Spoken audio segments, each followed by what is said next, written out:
In Unit 4, when you're discussing challenges and responses, you need to be able to evaluate the appropriate level of danger or threat that a challenge posed, as well as how effective and ineffective a series of responses were.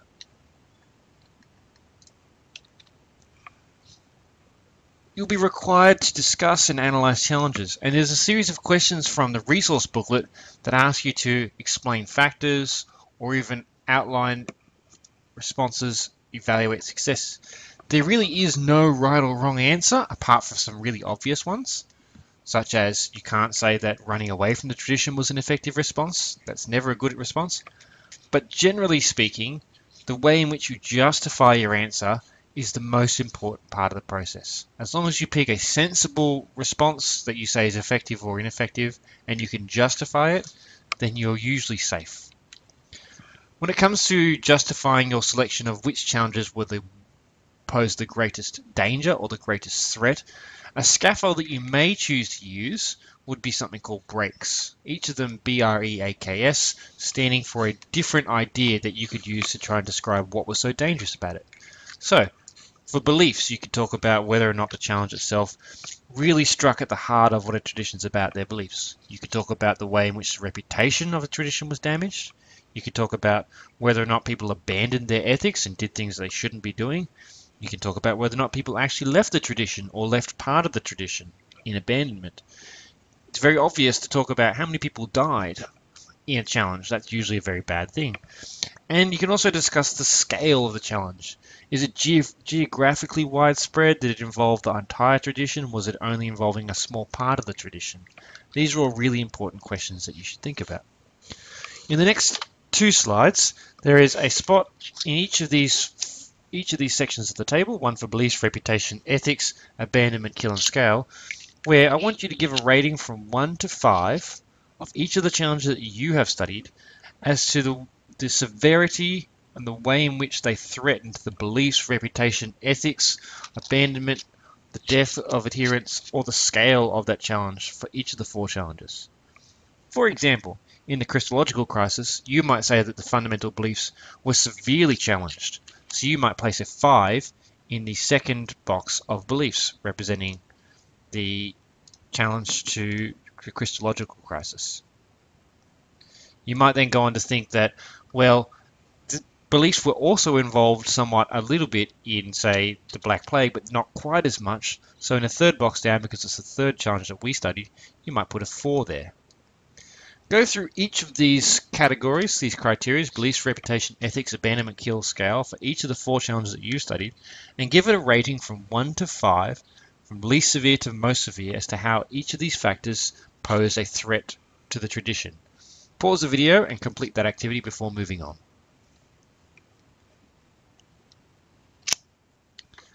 So here are 3 sentences that someone else has provided as to how they might justify the threat or the challenge itself. There's one about the Black Plague, there's one about the Christological crisis, and there's one about the Roman persecution of Christians.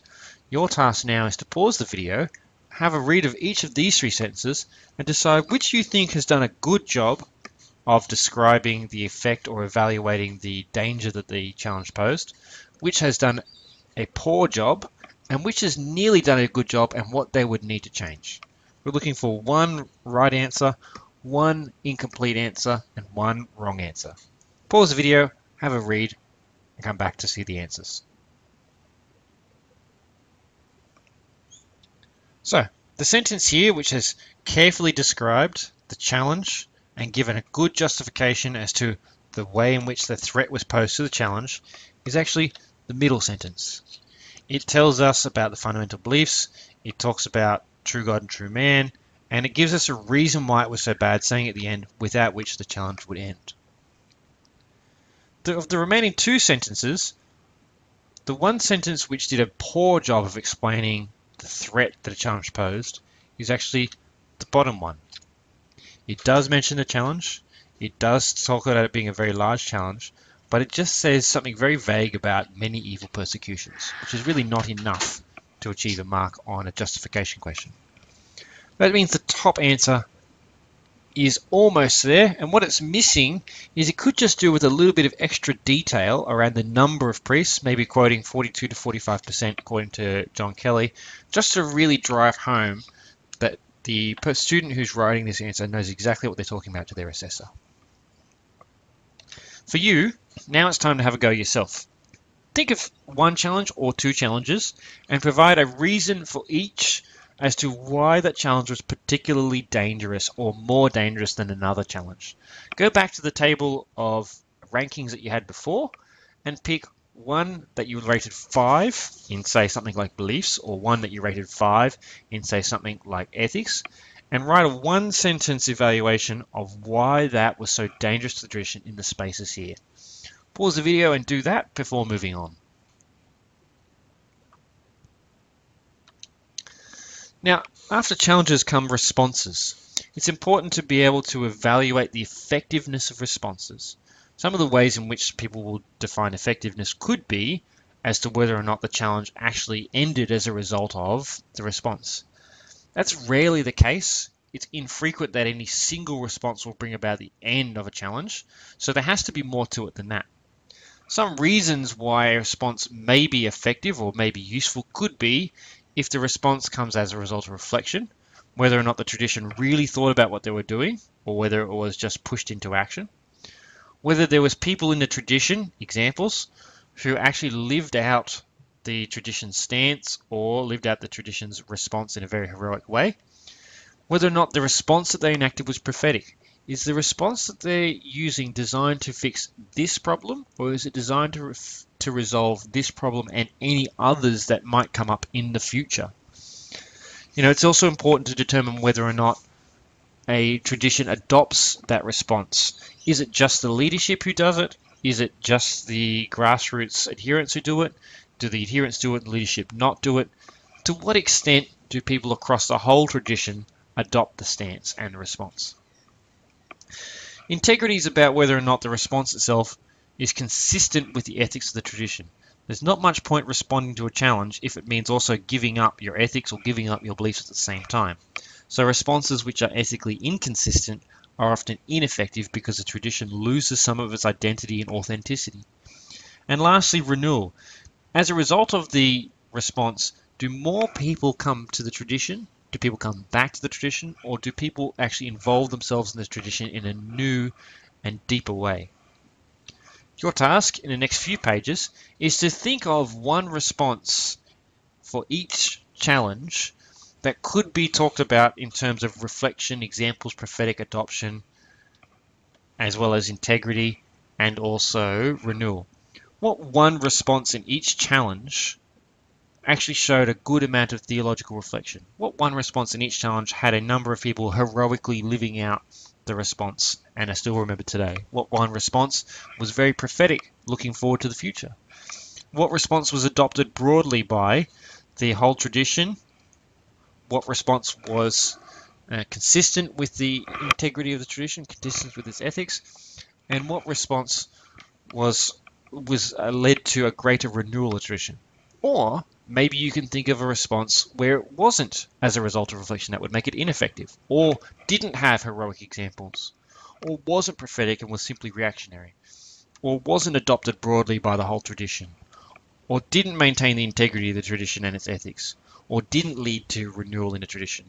Write down one in each of these boxes and then move on.